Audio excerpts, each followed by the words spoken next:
दाहोद से ये बड़ी खबर सामने आ रही है, जहां पर एसबीआई बैंक का लोन कौभांड उजागर हुआ है और इस मामले में 31 लोगों के खिलाफ शिकायत दर्ज हुई है, एफआईआर दर्ज हुई है और 18 जितने लोगों की गिरफ्तारी भी कर ली गई है। दाहोद शहर की स्टेट बैंक ऑफ इंडिया यानी कि एसबीआई की 2 ब्रांच में गलत दस्तावेज और डुप्लीकेट पगार स्लिप्स के आधार पर लोन कौभांड किया गया है। लाखों करोड़ों रुपयों के लोन कौभांड का मामला सामने आया है, जिसमें 31 लोगों के खिलाफ एफआईआर दर्ज हुई है। दाहोद के ए और बी डिवीजन पुलिस थानों में ये शिकायतें दर्ज हुई है। तब आपको बता दें कि 18 आरोपियों की गिरफ्तारी कर ली गई है, जिसमें दोनों ब्रांच के मैनेजर और लोन एजेंट भी शामिल है। तब आपको ये भी बता दें कि कल पकड़े गए 5 आरोपियों को कोर्ट में पेश करने से 4 आरोपियों के 5 दिन के और 1 आरोपी के 1 दिन के रिमांड मंजूर हुए हैं और आज जिन आरोपियों की गिरफ्तारी हुई है उन्हें अभी तक कोर्ट में पेश नहीं किया गया है। इस लोन कौभांड को लेकर इस वक्त के ब्रांच मैनेजर दीपक गुलाबराव पवार की ओर से शिकायत दर्ज करवाई गई है। तब इस बारे में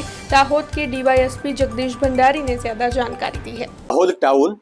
ए डिविजन तथा बी डिविजन પોલીસ ખાતે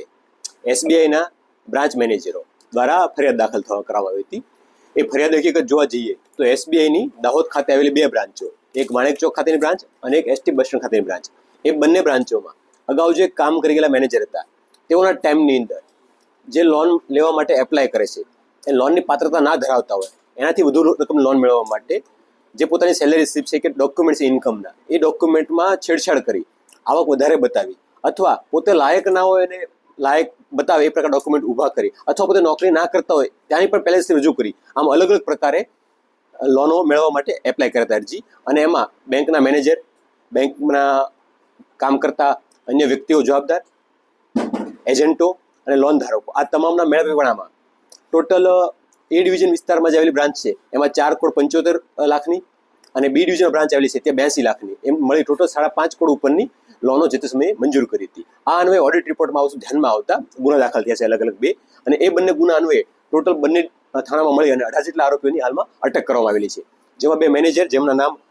મનીષ ગવલે અને ગુરમુતસિંહ બેદી છે અને 2 એજન્ટો સંજીત ડામોર અને ફહીમ શેખ છે અને આ સિવાયના 14 લોકો છે એ લોન ધારકો છે જેમને અટક કરવાની કામગીરી પૂર્ણ કરવામાં આવેલી છે અને બાકીની તપાસ હાલમાં ચાલુમાં છે। હાલમાં પ્રાથમિક દૃષ્ટિએ તપાસ થઈ છે, એમાં જે અમુક લોકો છે રેલવેમાં નોકરી કરે છે, અમુક લોકો પોતે એસટીમાં કંડક્ટર હોય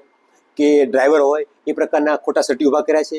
અને એના આધારે લોન મેળવવાનો પ્રયત્ન કર્યો। આ મેં જેમ વાત કરી એ રીતે જે પોતાની લોનની જે પોતાની સેલેરીની જે રકમ છે એ રકમ કરતાં વધુ રકમ સેલેરીમાં બતાવવાની અને એ સેલેરી સ્લિપ છે એને ફોર્જ ઊભી કરવાની, જેથી કરીને પોતે વધુ લોન માટે લાયક છે એ પ્રકારનું દેખાડી શકે અને એના આધારે વધુ લોન મેળવવા માટેનો પ્રયત્ન થયો હોય તેવું પ્રથમ દૃષ્ટિએ જણાવ્યું છે। ગઈકાલે આમાંથી ટોટલ 5 જેટલા આરોપી હતા જે અટક થયા હતા, જેનો ટાઈમ પૂરો થતો એમનો કોર્ટમાં રજૂ કર્યા હતા, જેમાંથી 4 જેટલા આરોપીઓને 5 દિવસના અને 1 આરોપીને 2 દિવસના રિમાન્ડ મળ્યા છે અને બાકીના આરોપીઓ છે એ હાલમાં પોલીસ કસ્ટડીમાં છે, જેમને રિમાન્ડ મેળવવાની કામગીરી કરવામાં આવશે। हमसे जुड़े रहने के लिए हमारे YouTube चैनल को सब्सक्राइब करें और नई वीडियो की नोटिफिकेशन के लिए बेल आइकॉन को दबाएं।